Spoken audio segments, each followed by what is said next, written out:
C'est le retour chez eux de deux Amiénois après 2 mois et demi de captivité au Congo.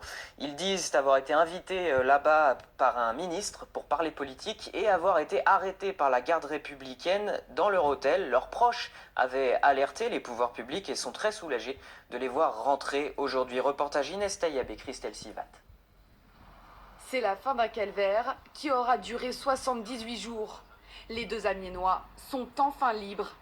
Frédéric Boyenga Bofala, président d'un parti politique congolais, ancien enseignant-chercheur à l'université de Lille, et son accompagnateur Pablo Diumbu Njeka, dirigeant d'une société de sécurité, avaient été enlevés à Kinshasa, République démocratique du Congo, le 17 novembre dernier. Libérés hier, ils sont arrivés ce matin à Paris, comme nous le confirme l'avocat de Pablo Diumbu Njeka.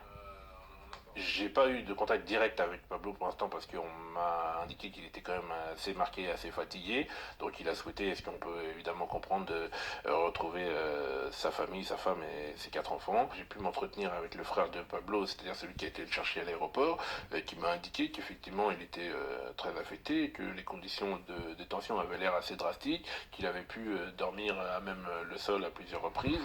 Les deux otages ont pu compter sur un comité de soutien quartier Saint-Leu où Pablo Diumbu Njeka a travaillé comme agent de sécurité. Pour le gérant de cet établissement, sa libération est un soulagement, même s'il estime qu'il a été difficile de se faire entendre. Les médias ont commencé à se mobiliser sur le dossier au bout de 2 mois et demi. Alors qu'on harcelait. Hein. J'avais même eu des mails de journalistes très connus.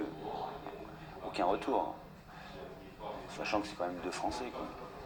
Certains médias comme RFI, Libération ou Le Parisien ont relayé l'information. Mais l'affaire n'a pas fait de bruit en France. On peut quand même se féliciter que 2 mois et demi après leur disparition, ils soient revenus sur le sol français parce qu'on sait que ce genre d'affaires peut traîner un certain nombre d'années. Donc la première des choses, c'est que je parle en ce qui concerne mon client, M. Pablo Diumbu Njeka, qui se remette et qui se rapproche auprès de sa famille, et ensuite qui puisse nous donner un certain nombre d'explications pour savoir ce qui s'est passé, parce que je rappelle que le procureur de la République est saisi d'une enquête et qu'il va bien falloir apporter un certain nombre de réponses. Qui a commandité l'arrestation? Qui les a détenus? Pour quel motif? Dans cette affaire, plusieurs questions demeurent encore sans réponse.